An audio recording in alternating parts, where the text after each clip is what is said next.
Ang Pilipinas, isang paraisong binasbasan ng kalikasan, may luntiang kabundukan, malalawak na karagatan, at isang kulturang buhay na buhay.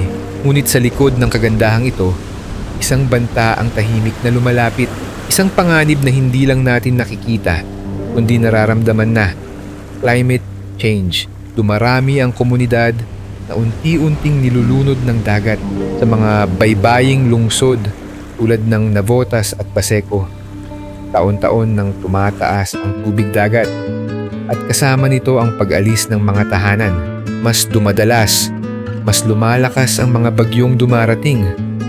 Yolanda, Odette, Egay, pamilyar na mga pangalan ng sakuna na tila taon-taon na lang bumabalik. Hindi lang ito mga numero sa balita. Ito'y mga buhay na nagbabago. Mga magsasakang hindi na makaani, mga mangingisdang walang huli, at mga pamilyang hindi makabalik sa normal. Si Mang Tonyo, isang mangingisda sa Tacloban, nawala ang bangka niya sa bagyong Yolanda. Pero hindi siya sumuko. Nag-ipon siya, nagbenta ng kung anong meron, at muling bumangon. Si Aling Rosa, 62 anyos, nasunugan matapos ang baha. Pero sa kabila ng lahat, siya pa ang nagbibigay ng tulong sa kapwa niya evacuees. Hindi lang bahay at kabuhayan ang nawawala. Pati pag-asa, minsan ay unti-unting nauubos. Kaya't mahalaga rin ang suporta sa kanilang mental health. Ngunit sa kabila ng lahat, ang Pilipino, palaban, matatag, lumalaban. Sa harap ng pagbabago ng klima, hindi nagpapatalo ang mga Pilipino. Sa ilang lugar, may mga itinayong seawalls upang hadlangan ang pagtaas ng tubig.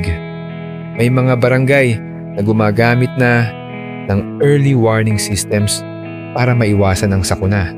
At sa bukid, may mga magsasakang bumabaling sa sustainable farming.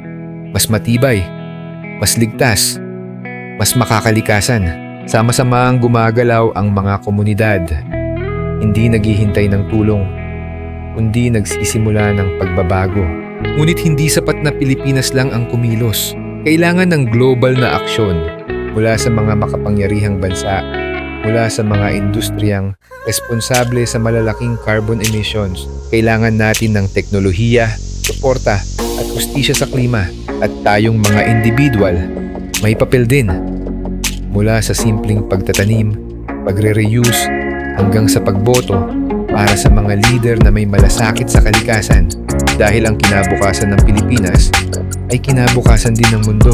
Ang laban kontra climate change ay hindi para bukas lang, hindi para sa mga susunod na henerasyon.